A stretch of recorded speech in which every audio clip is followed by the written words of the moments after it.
Cette fois-ci en français, nous avons l'honneur encore et le plaisir de recevoir sur ce plateau Clédor Sène, leader de Clédor Vision. Merci encore de rester là et de nous accorder un peu de temps pour parler un peu du monde et des alliances en construction. Merci de m'inviter cette fois-ci en français. Je crois qu'on aura l'occasion de rentrer au fond des choses. Et pour partager avec nos compatriotes africains et panafricains les préoccupations de l'heure. Vous l'avez dit en langue nationale, il y a eu des coups d'État en l'espace de 3 ans. Il y a eu au minimum 5 coups d'État en Afrique. Le dernier cas en date est celui du Gabon. Quelle analyse faites-vous du coup d'État qui a eu lieu au Gabon? Bon, le coup d'État qui a eu lieu au Gabon est un peu différent de la vague de coups d'État qui a lieu en Afrique actuellement. En ce qu'il arrache une victoire volée déjà au principal opposant d'Ali Bongo.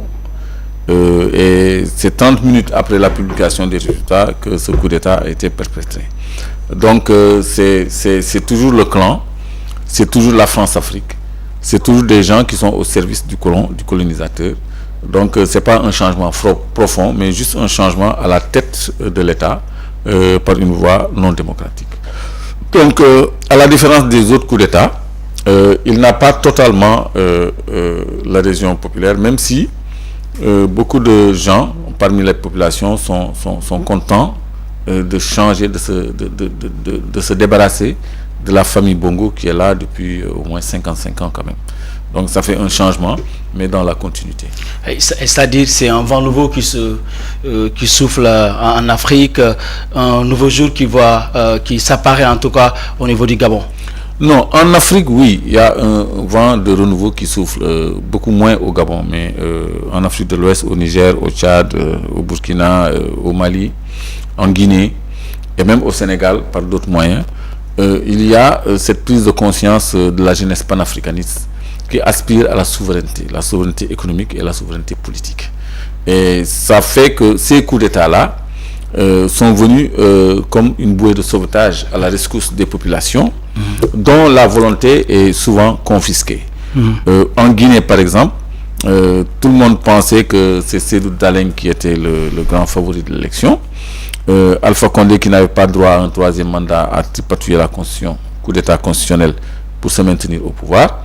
C'est pourquoi quand les militaires sont venus, les populations étaient soulagées. Donc elles étaient contentes de s'être débarrassées d'un président qui s'est maintenu malgré leur volonté. Au Mali, c'est la même chose, parce qu'on a vu l'élection avant la chute de Ibeka, l'élection législative qui a été truffée d'irrégularités.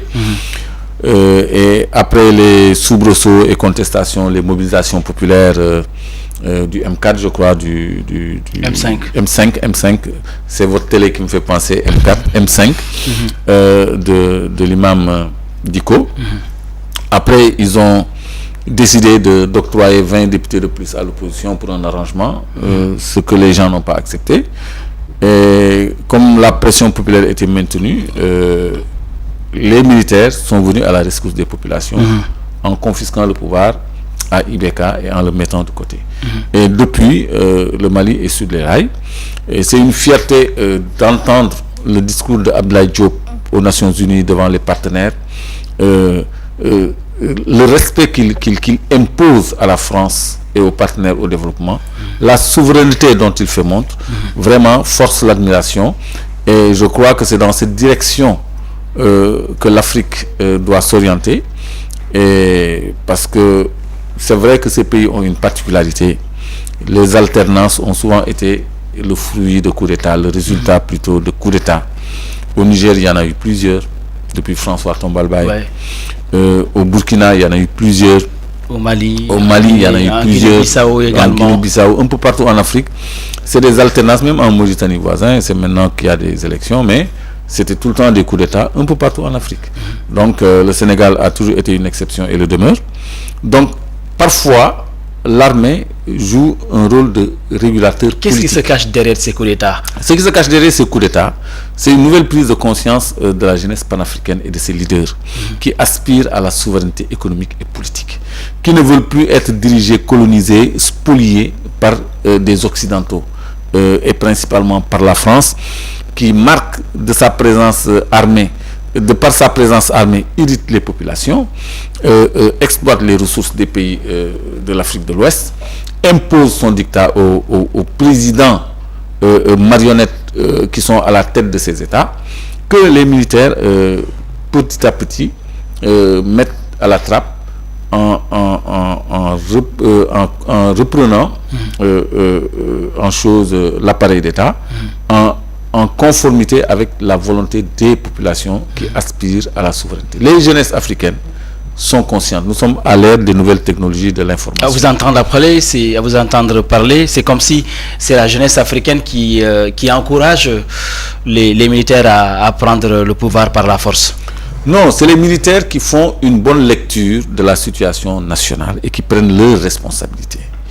Donc, au Sénégal, cela s'est fait par le passé. Au cours de la crise de 62, feu le général Jean-Alfred Diallo avait écrit une lettre instruction au président Léopold Sédar Senghor, qui l'a appliqué et qui a appliqué les réformes politiques édictées, je dis bien édictées, par feu le général Jean-Alfred Diallo. En 2000, je l'ai dit tantôt, quand il y a eu les résultats en faveur d'Abdoulaye Wade, il y avait une velléité de contestation de ces résultats et des velléités de se maintenir au pouvoir dans le camp d'Abdou Diouf. Mais le colonel Cissé à l'époque avait instruit Abdou Diouf de reconnaître les résultats et d'appeler Abdoulaye Wade pour désamorcer tout ça, parce qu'on doit être dans la légalité constitutionnelle. Donc ailleurs en Afrique, c'est pas de cette même manière que ça se passe. L'armée prend carrément le pouvoir et prend le contrôle des affaires publiques et se fixe une période de transition. Il y a eu plusieurs coups d'État en Afrique. Il y a eu plusieurs coups d'État en Afrique depuis les indépendances jusqu'à nos jours. Est-ce que, à votre avis, l'armée est une solution? Non, l'armée n'est pas une solution pour la gestion du pouvoir. Mais on a vu des pouvoirs qualifiés d'autoritaires qui font de bien meilleurs résultats que des pouvoirs politiques. Parce qu'au Gabon, vous avez vu les milliards qu'on a trouvés là-bas, qu'on a dilapidés là-bas. C'est une gestion gabégique des deniers de l'État. Vous avez vu dans d'autres pays d'Afrique où il y a des coups d'État, vous avez vu le fils d'Ibrahim Boubacar Keïta, l'opulence dans laquelle il vivait. Donc, parfois, l'armée joue son rôle de régulateur en remettant les choses sur les rails. C'est comme si au Sénégal, Macky Sall refusait de partir, s'imposait contre la Constitution pour une troisième candidature et décidait qu'il avait gagné les élections malgré la volonté populaire qui voulait un autre changement. Un cas comme ça, je crois que l'armée serait face à ses responsabilités, ne serait-ce que pour le respect de la Constitution et le rétablissement du fonctionnement normal des institutions. Parce que ce serait un coup d'État constitutionnel. Donc, en Afrique, ailleurs en Afrique, il n'y a pas ce contexte-là. Le président, il est tout puissant, c'est de la dictature. Donc, un Paul Biya, on peut pas l'enlever par des élections. Il est là-bas depuis combien? Vous craignez un effet de contagion en Afrique centrale parce que la dynastie Bongo a fait presque 5 ans au pouvoir. À côté, en Guinée équatoriale, il y a un président qui est là depuis très longtemps. Il y a également au Rwanda, au Cameroun. Est-ce que vous craignez qu'il y ait quand même une continuité?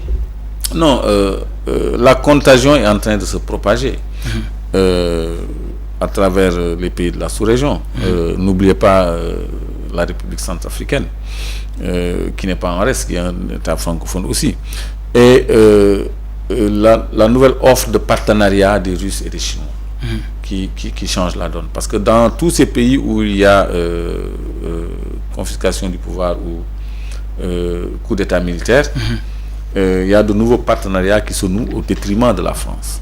Donc ça veut dire que ces États-là ont une velléité de souveraineté et d'indépendance par rapport à la France principalement. Donc, et on a vu l'exemple malien qui est un bel exemple, parce que je le cite tout le temps. Ils ont changé leur code minier pour avoir 35% de leurs ressources en lieu et place des 10% qui faisaient foi. Ils ont mis sur pied une raffinerie pour traiter leur or. Ils ont mis sur pied une unité de transformation du lithium, qui est un minerai très stratégique dans cette période où on parle de transition énergétique et de réchauffement climatique qui pousse à la transition énergétique justement. Donc ces pays ont reconquis leur souveraineté et définissent leur propre politique de développement et leur propre partenaire au développement. On ne leur impose pas la France, on ne leur impose pas l'armée française qui veille aux intérêts français. Donc ils sont des États et des nations libres. Derrière ces coups d'État, c'est des enjeux géostratégiques qui se jouent. C'est des enjeux géostratégiques. Parce que si vous voyez le Niger, tout de suite après le coup d'État, on a rompu les accords sur l'uranium. Ça, c'est stratégique. Ils ont décidé de vendre à qui ils veulent. Ils ont rompu tous les accords avec les Français. Ils ont demandé aux Français de partir, à l'ambassadeur puis à l'armée française. Donc, rupture totale. Au Mali, on a éconduit l'ambassadeur et l'armée française. Rupture totale. Au Burkina, même schéma. Le drapeau russe est agité comme nouveau partenaire.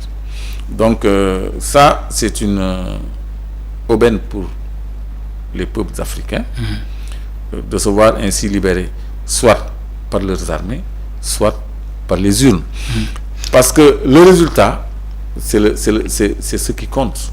Si au bout du compte, le Niger, le Burkina, le Tchad, le Mali recouvrent leur souveraineté économique et politique, ça en vaut le coup. C'est mieux que d'être sous le joug des Français pendant encore des décennies avant. À l'heure où il y a une reconfiguration du schéma économique mondial sur le plan géopolitique et stratégique, avec le nouveau pôle du BRICS qui est en train de s'élargir. Pourquoi la Russie gagne du terrain au détriment de la France? En tout cas, ces derniers coups d'État, les citoyens africains applaudissent les Russes. Parce que les Russes sont des partenaires mieux-disants. Parce que quelqu'un qui dit « je veux que 30% de votre ressource », là où les Français vous prennent 90% de leurs ressources, rien que ça vaut un changement de partenaire. Donc, s'il s'y ajoute maintenant qu'il veille sur votre sécurité, le respect de votre intégrité territoriale, là, vous maîtrisez votre patrimoine. Regardez un pays comme le Sénégal qui a plus de 700 km de côte qu'il ne peut pas surveiller, dans la limite des 200 miles, qui pullule de plateformes et de puits pétroliers qui sont forés et gaziers. On n'a aucun moyen de surveillance aéronavale ou électronique pour voir ce qui se passe dans nos eaux. Si on a un partenaire comme les Russes, ce problème-là, il est réglé. Pour le Mali, vous avez vu, la lutte contre les djihadistes connaît des succès. Beaucoup plus que quand les forces internationales étaient là-bas et les Français. Maintenant, vous avez vu au Burkina, au Niger, au Mali, des drones tuer des djihadistes comme ça. Les Français n'ont jamais mis des drones à la disposition des forces armées maliennes ou des forces armées, malgré la présence russe, les attaques se multiplient au nord du Mali. Oui, le mal n'est pas éradiqué à 100%. Est-ce que en réalité la Russie constitue une solution fiable? Si, parce que la France ne livrera jamais combat, même avec Wagner, à plus forte raison avec la Russie.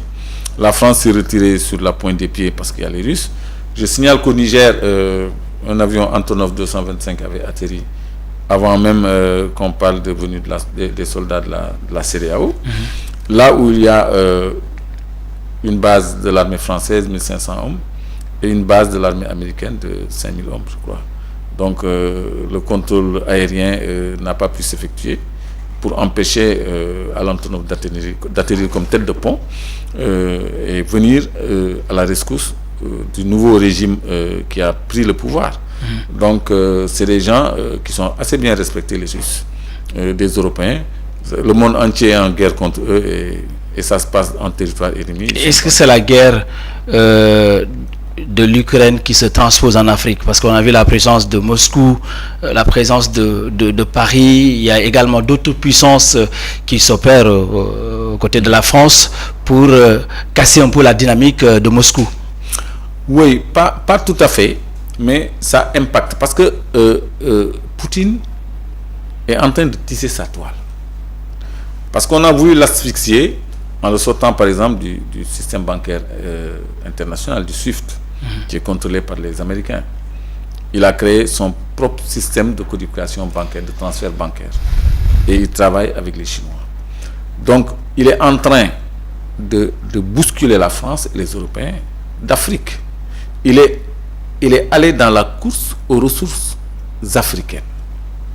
C'est un enjeu, aussi bien pour le lithium, pour l'uranium, pour le fer, pour le zircon, pour le cobalt, pour le coltan, pour tous ces minerais stratégiques.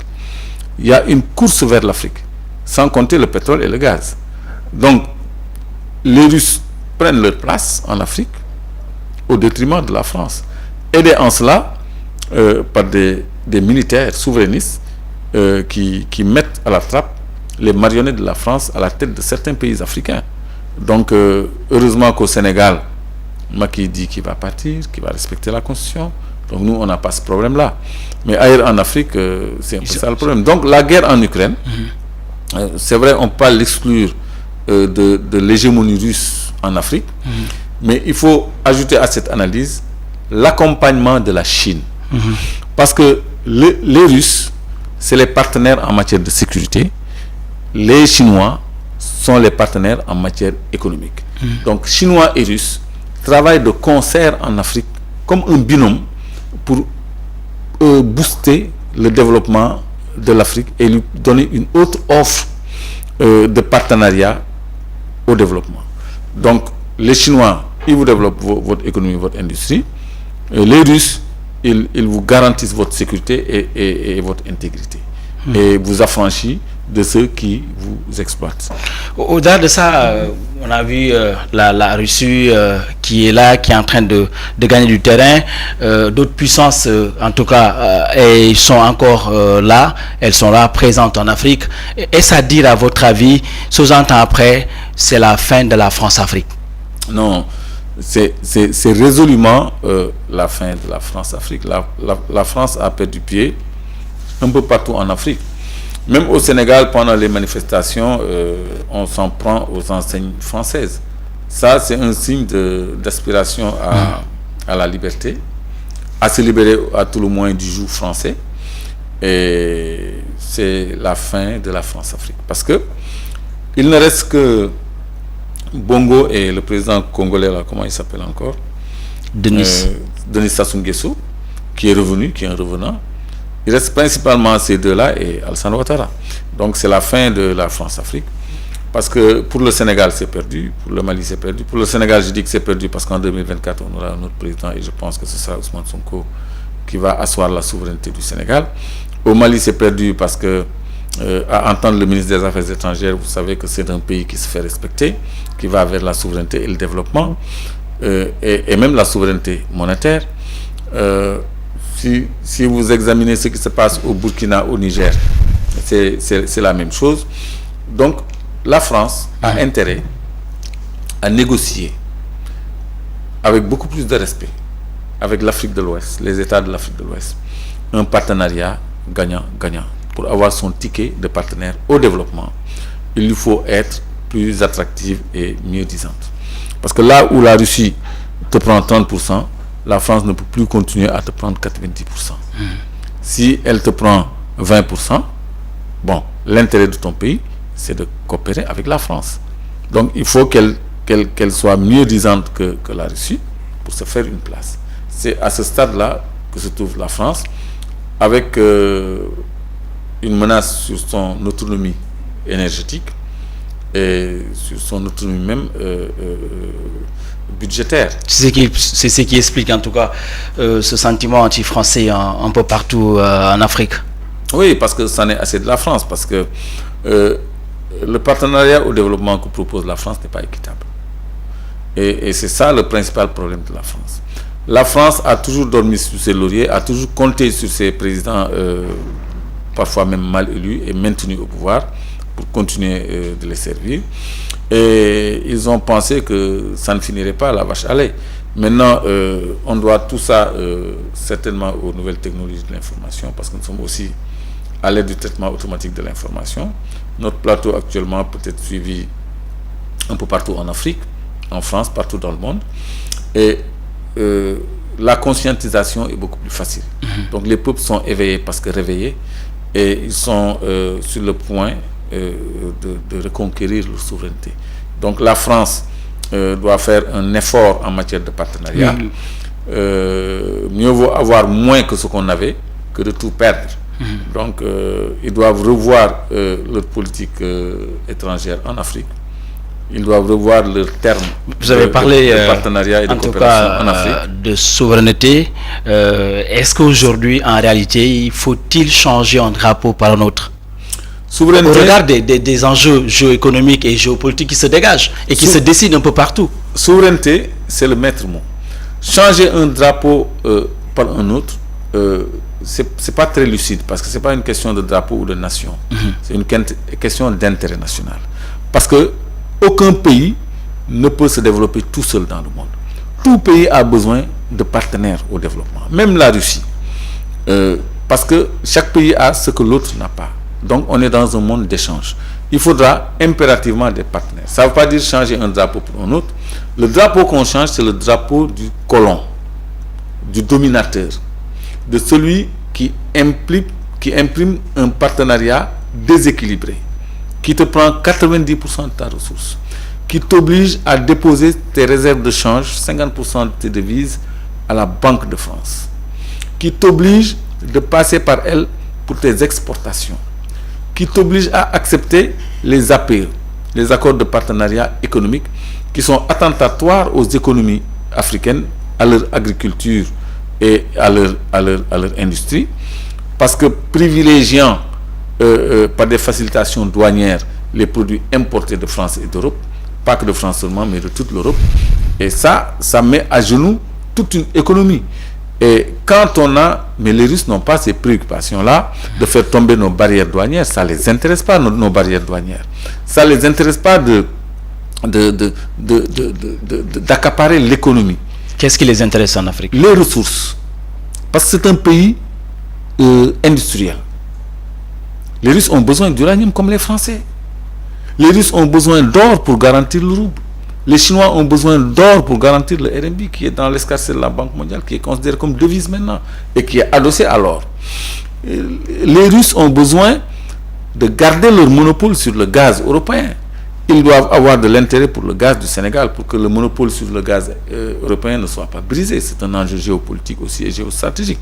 Les Russes doivent s'intéresser au gaz de l'Algérie, que convoite la France du Moyen-Orient, pour se tirer du joug russe en matière d'énergie. Donc les Russes aussi ne se laissent pas faire. Ils vont vers l'ouverture, ils tissent leur toile pour garder leur hégémonie, au moins sur le bloc de l'OTAN et de l'Occident. Donc l'Afrique est la suite logique de la guerre froide. C'est la suite logique et c'est l'avenir. L'Afrique, c'est l'enjeu final. Parce que c'est le pays, c'est le continent plutôt, où se trouve tout ce dont le monde a besoin. Le coltan. Vous vous rendez compte? Les terres rares, l'or, le diamant. Tout ce qu'il y a de précieux dans le monde se trouve principalement en Afrique. Maintenant, les réserves africaines font l'objet de convoitises, ainsi que les minerais en exploitation qui font l'objet de convoitises. Regardez un pays comme la Guinée, principal producteur de bauxite du monde, la base de l'aluminium, grand producteur de fer. Actuellement, on est dans la bataille de l'acier. C'est un enjeu capital. Le Sénégal dispose d'or, le Mali dispose d'or, la Guinée a de l'or, le Ghana a de l'or, la Côte d'Ivoire, la Sierra Leone, le Libéria, tous les pays africains sont riches en or et en toutes sortes de minerais. Et nous avons tout ce dont on continue à besoin pour émerger. Maintenant, il nous faut des dirigeants assez au fait de ces enjeux, maîtrisant bien la place géostratégique de l'Afrique pour... Avant d'en venir à la responsabilité de nos gouvernants, c'est important la responsabilité. Oui, on va en venir.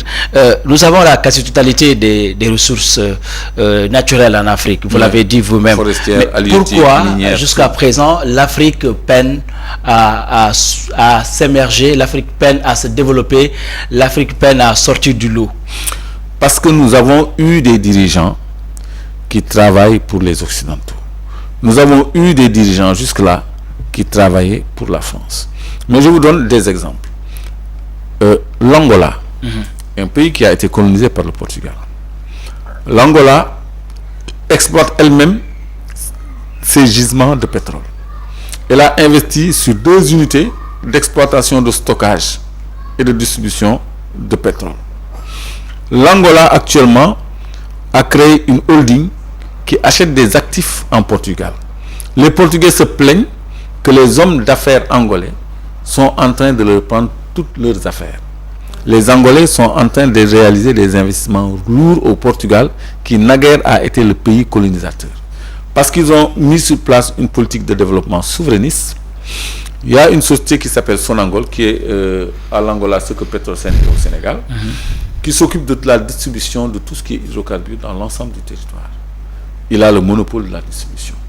Donc, ils sont concessionnaires sur tout leur bloc. Ils sont souverains.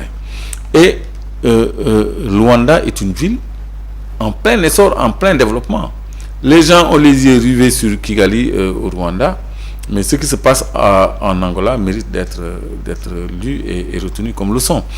Donc quand vous allez au Botswana, le premier producteur de diamants du monde, tout le diamant produit là-bas est fabriqué sur place. La bourse se trouve là-bas.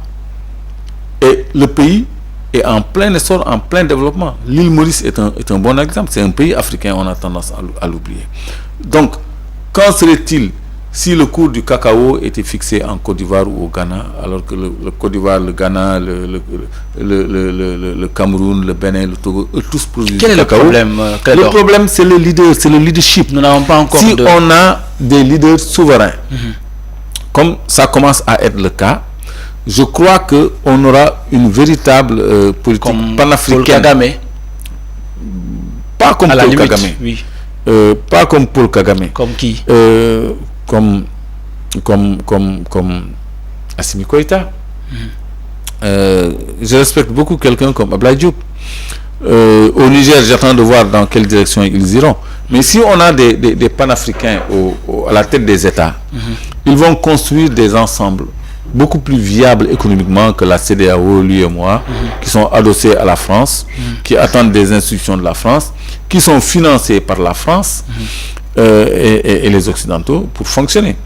Donc, si on a à la tête de ces États des souverainistes, une coopération est très possible. Parce que si la Côte d'Ivoire, le Ghana, le Cameroun, le Bénin et le Togo s'entendent pour avoir le monopole du cacao, mais c'est automatique. Quand la Guinée, le Sénégal, le Mali s'entendent pour avoir le monopole du fer, la bourse du fer sera dans la sous-région. Le cacao aussi. Et la bauxite aussi, qui est la base de l'aluminium. Beaucoup de produits. L'or. C'est-à-dire nous sommes tous producteurs d'or. Mais on va avoir une bourse africaine qui va rivaliser avec les bourses de Toronto, avec le New York Stock Exchange, avec le FTSE, le CAC 40 et tout. Nous aurons notre propre indice boursier qui va avoir une valeur. Donc, l'Afrique doit être beaucoup plus attrayante parce que gâtée par dame nature. Parce qu'on a tout, y compris les ressources forestières et halieutiques. On ne manque de rien. Sur le plan de la transition énergétique, l'Afrique est un pays ensoleillé. On a des hydrocarbures, mais on a aussi le soleil. On a le lithium. Le lithium, parlons-en. En Guinée, ça ne finit pas. Il y en a au Mali, il y en a au Sénégal, il y en a un peu partout en Afrique. Et c'est l'enjeu de la transition énergétique à venir, parce que les voitures à moteur vont être interdites à partir de 2035. On va passer au 100% électrique. Et le lithium, c'est le matériau de stockage de l'énergie, donc qui nous permet de stocker l'énergie produite le jour par le soleil, l'énergie produite par d'autres sources, qui fait fonctionner les voitures, les centrales et toutes sortes d'appareils. Est-ce que nos leaders en sont conscients que l'avenir du monde se joue actuellement en Afrique, que l'Afrique est la nouvelle frontière normative du monde? Je disais tantôt qu'il nous fallait des leaders qui comprennent ces enjeux géostratégiques et la place importante et incontournable de l'Afrique dans le concert des nations actuellement. Donc l'Afrique a une belle carte à jouer, son heure a sonné. Il suffit juste que de la même façon que les populations panafricaines ont pris conscience, que que leurs dirigeants aient encore beaucoup plus conscience de l'enjeu et de l'importance stratégique sur tous les points, économiques, politiques et tout, de l'Afrique, vers qui le monde est en train de courir et de compétir.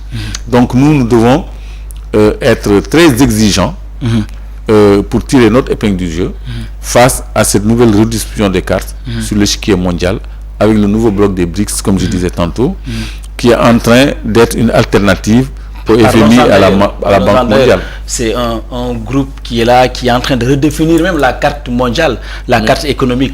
Notamment, il y a eu des pays africains qui ont intégré les pays émergents, comme l'Éthiopie et également l'Égypte, si ma mémoire est bonne. Donc aujourd'hui, concrètement, est-ce qu'on doit se tourner vers ce bloc des pays émergents qui ont l'ambition, qui a l'ambition de reconfigurer totalement la situation géopolitique, géostratégique et géoéconomique du monde? Mais tout à fait, parce que vous savez, il faut saisir certaines opportunités, parce que le monde est en train de changer. Il faut appréhender ce changement et le voir. Parce que ce serait facile de décider tout de go comme ça, que tout commerce international, toutes les bourses sont cotées en dollars. On décide ça comme ça, de façon péremptoire. Tout ce que tu achètes dans le monde, tu payes en dollars.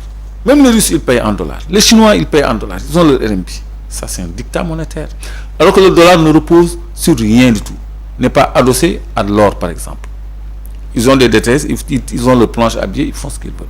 Maintenant, si on disait que tous les échanges mondiaux, toutes les bourses seraient cotées en CFA, mais l'Afrique francophone serait riche d'un coup. Mais ça, c'est trop facile. C'est cet ordre malhonnête, injuste, qui est en train d'être remis en cause par les BRICS, qui vont créer une devise adossée à l'or, qui est une valeur sûre. Donc, une devise doit être adossée à une valeur sûre, doit avoir une valeur refuge. Et la valeur refuge, c'est l'or. La valeur, c'est l'or. Donc, les pays détenteurs d'or, comme le Sénégal, qui vont emprunter de l'argent au FMI, à la Banque mondiale, en dollars, un dollar qui ne repose sur rien, mais vont voir leur or valorisé par un DTS, je dis pas DTS, par un quota de tirage en billets correspondant à sa richesse, à sa valeur en or, à son stock en or.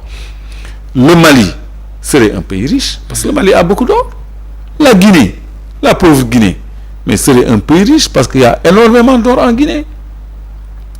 Sierra Leone, Libéria, ce sont plus des pays pauvres. On va leur dire, vous avez tant de tonnes d'or, ça correspond à tant de devises, donc voilà, vous financez votre développement.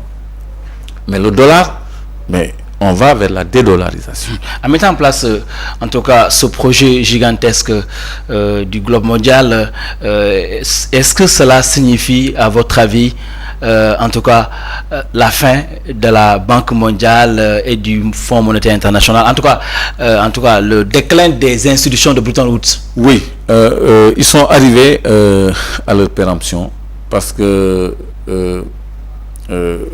la terre se dérobe sous leurs pieds. C'est la fin de l'hégémonie du dollar et partant du FMI et de la Banque mondiale et tout le système qui gravite autour de cela. Parce qu'il y a une autre offre monétaire et une autre offre en matière de partenariat au développement que proposent les BRICS.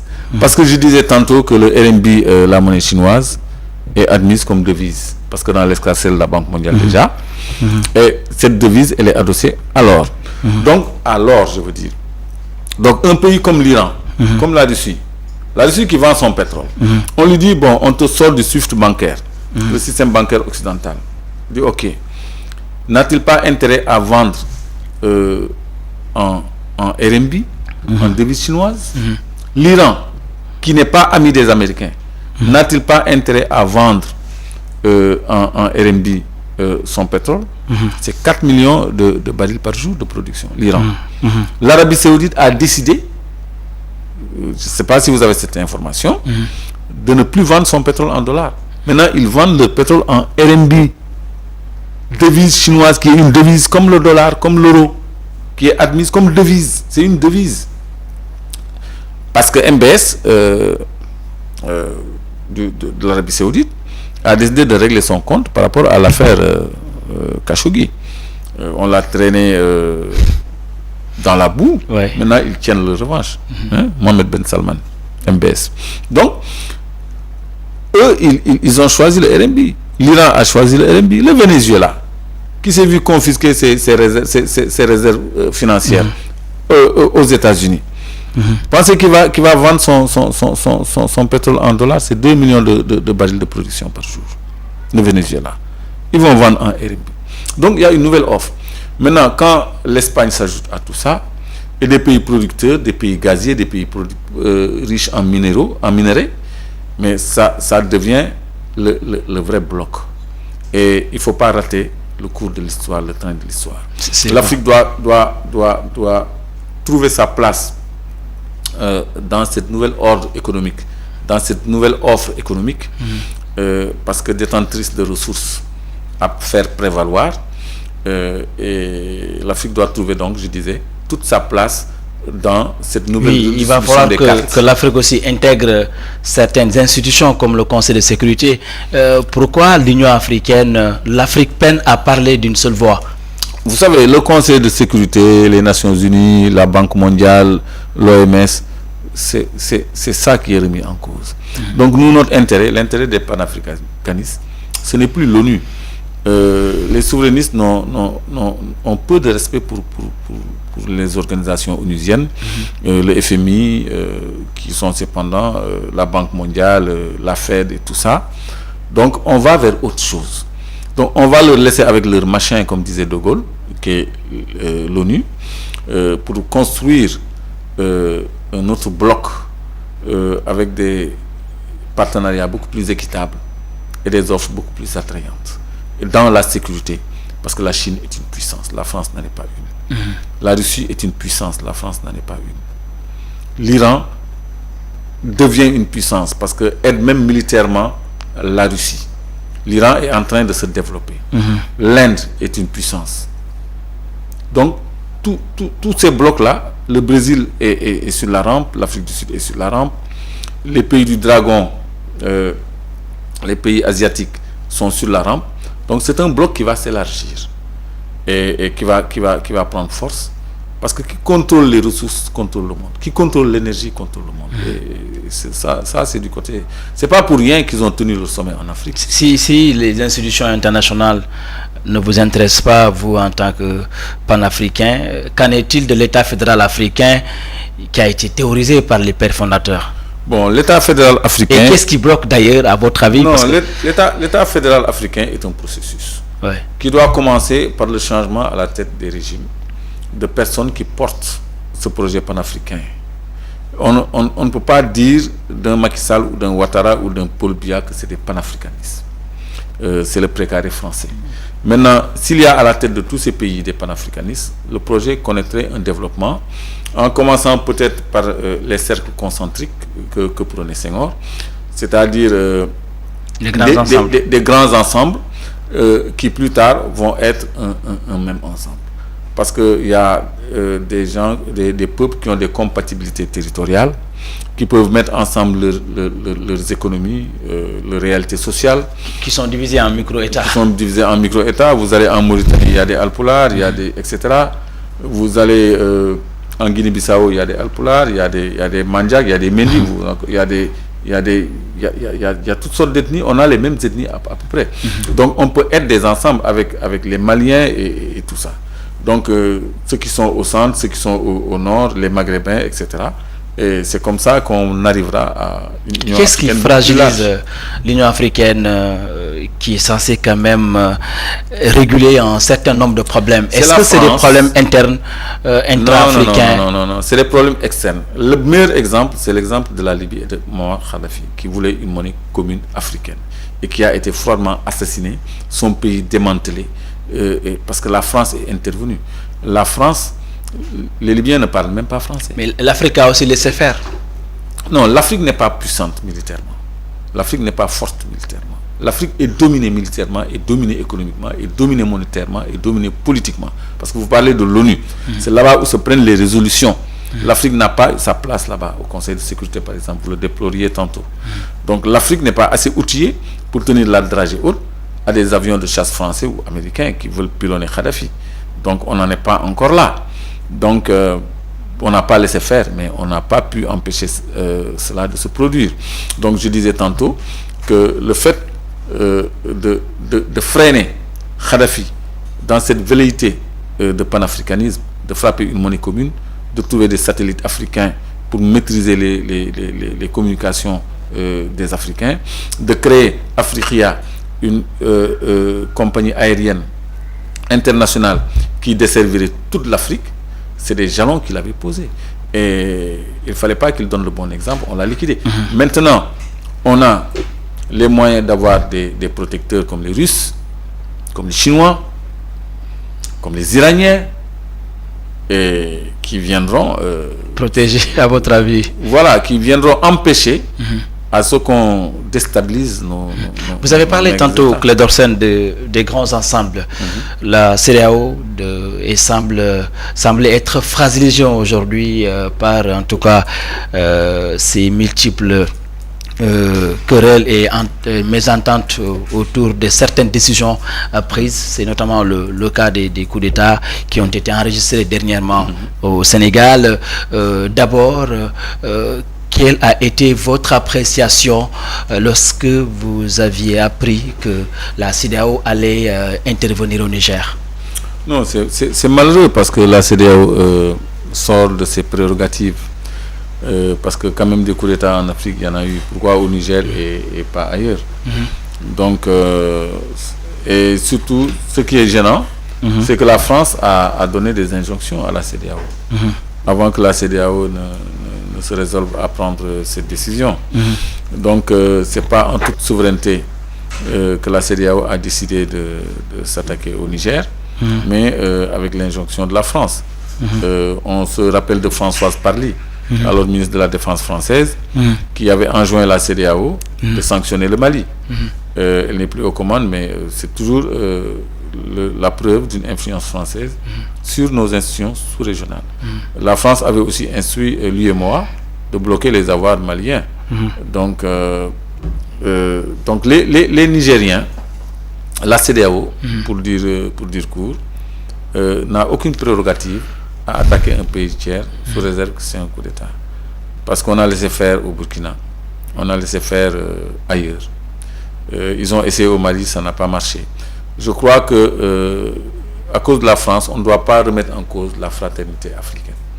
Parce qu'au sein de la CEDEAO, il y avait ce qu'on appelait l'ANAD, accord de non-agression et d'assistance en matière de défense. L'ANAD, c'est une structure de la CEDEAO, il faut le rappeler, qui prônait un pacte de non-agression et même d'assistance en matière de défense. Donc c'est en violation de cet esprit que la CEDEAO s'est proposée d'attaquer le Niger pour restaurer Bazoum au pouvoir, qui est un valet de la France. Donc de la même façon qu'on avait confisqué les biens du Mali au niveau du... À votre avis, est-ce que la CEDEAO est fragilisée aujourd'hui?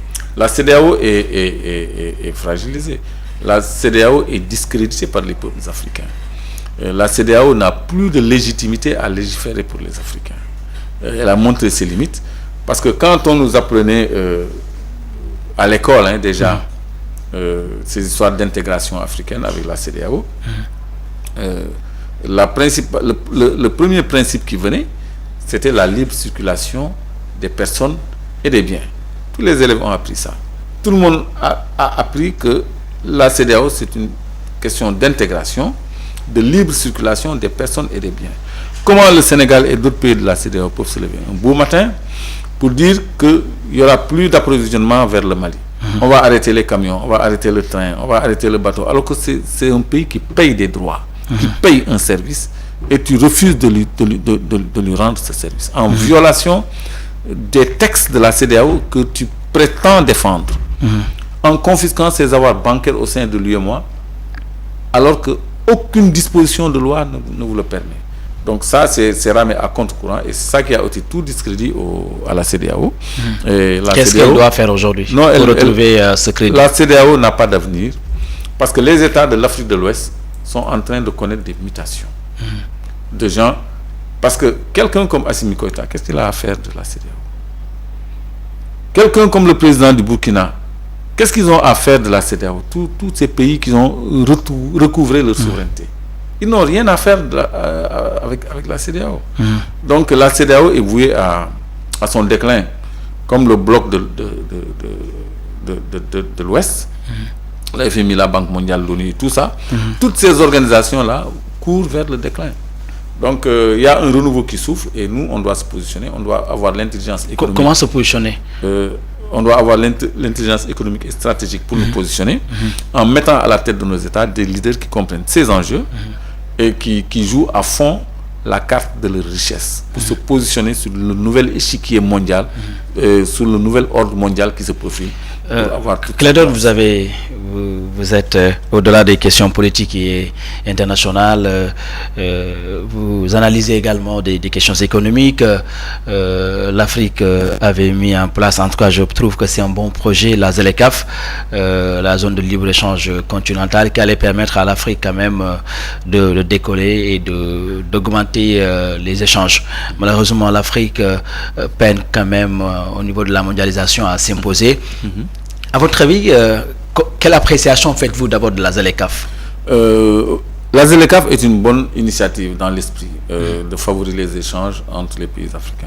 C'est ce qu'on appelle vulgairement la coopération sud-sud. C'est une bonne idée. Mais on a sauté une étape qui est incontournable. C'est l'étape de la transformation et partant de l'industrialisation. Parce que quand on n'est pas industrialisé, on n'a pas d'offres. On n'a rien à offrir, on n'a pas de biens à offrir.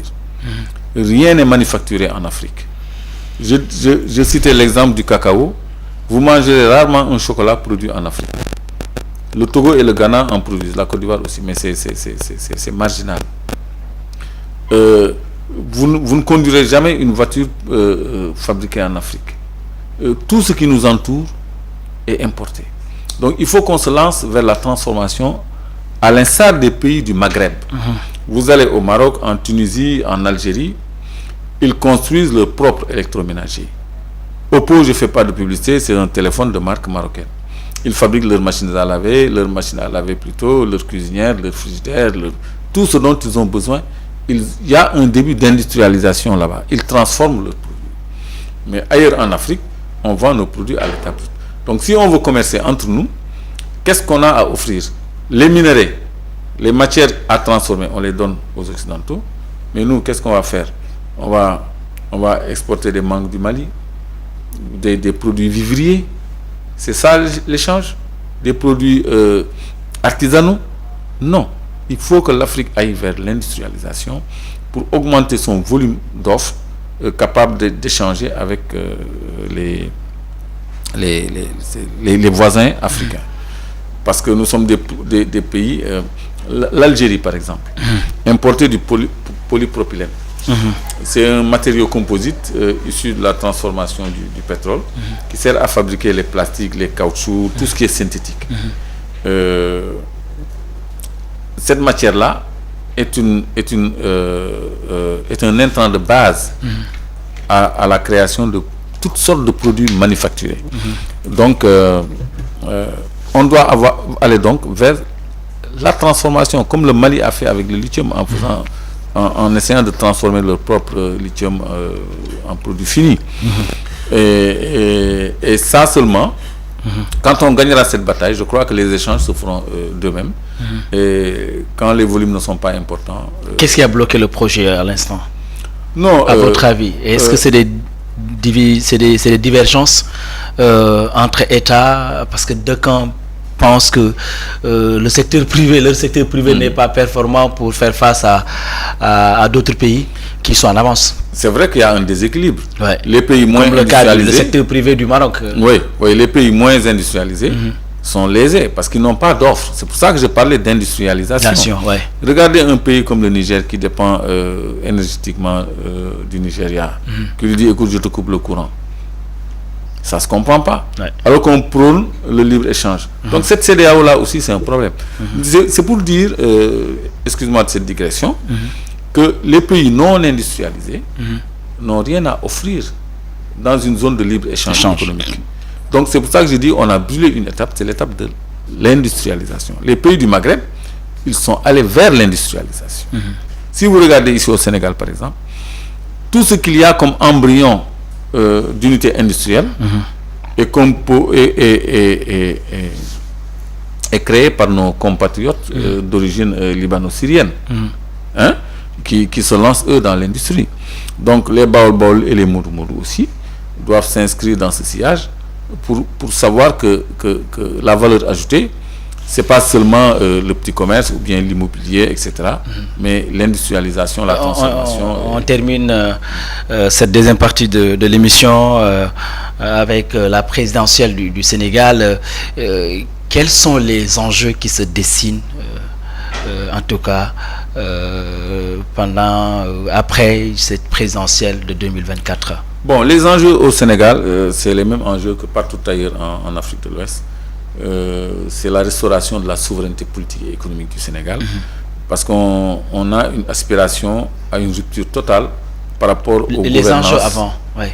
Par rapport aux gouvernances qui se passent. Les enjeux avant, ça veut dire les enjeux de la présidentielle, les enjeux par rapport à cette révolte, à cette révolution qui se dessine, la révolution africaine un peu partout. Vous avez parlé d'éveil de conscience des jeunes. Est-ce que ça va se jouer lors de cette présidentielle, lors de ces campagnes qui se profilent à l'horizon? C'est ce que j'étais en train d'expliquer. Parce que l'enjeu, c'est la restauration de la souveraineté du Sénégal. À l'instar des autres peuples de l'Afrique de l'Ouest, je disais, qui, eux, ont été secourus par leur armée. Nous avons une vieille tradition démocratique. On a des échéances dans 4 mois. Donc, le peuple va faire son choix. Mais majoritairement, la jeunesse sénégalaise est en phase avec la jeunesse panafricaine qui a soif de rupture et de souveraineté. Donc cette souveraineté sera conquise après les échéances de 2024. C'est ça le véritable enjeu. Et nous n'aurons pas besoin peut-être de coup d'État pour recouvrer notre souveraineté à tout point de vue. Mais par la voie démocratique, nous le pourrons. Et là maintenant, le Sénégal pourra peser de tout son poids dans le concert des nations africaines pour prôner et promouvoir une politique qui tend vers l'industrialisation et vers la capitalisation de ce que nous avons de commun comme richesse et actionner des leviers pour asseoir l'attractivité de l'Afrique.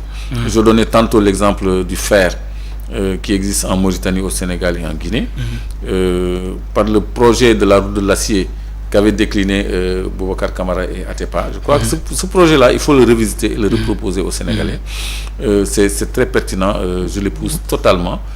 C'est une forme d'intégration qui doit faire tache d'huile en Afrique. C'est vrai que c'est à l'état de projet seulement, mais c'est une idée très brillante et lumineuse dont on doit s'inspirer pour éclairer l'horizon du développement africain. Malgré les récents événements, malgré les arrestations, est-ce que le Sénégal continue toujours d'être une démocratie de référence en Afrique? Démocratie de référence, certainement pas, mais démocratie tout de même, parce qu'on va vers des échéances électorales après tant de soubresauts, parce que nous avons plus de 1200 détenus politiques dans nos geôles, il y a plus de 200 personnes froidement exécutées au détour de manifestations. Il y a des mutilés, il y a des disparus, il y a des exilés même, il y a des hommes politiques qui sont exilés de peur d'être arrêtés ou tués. Donc ça, c'est un recul démocratique. La liberté de circulation est remise en cause, la liberté de réunion est remise en cause. On a interdit à des partis politiques légalement constitués de tenir réunion dans le siège qui est un domicile privé, qui est un endroit privé. La gendarmerie a barricadé là-bas contre toutes les lois et règlements.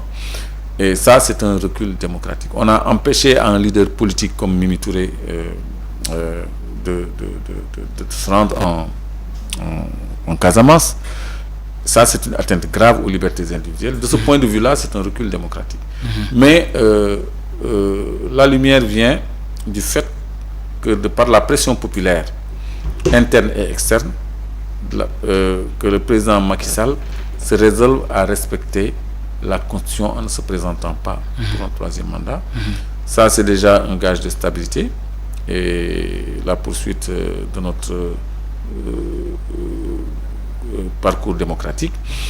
Maintenant, ce qui reste à faire, c'est de respecter les droits civils et politiques de tous les acteurs. Qu'en est-il du cas d'Ousmane Sonko? Et je parle de Ousmane Sonko quand je parle de respecter les droits civils et politiques de tous les acteurs.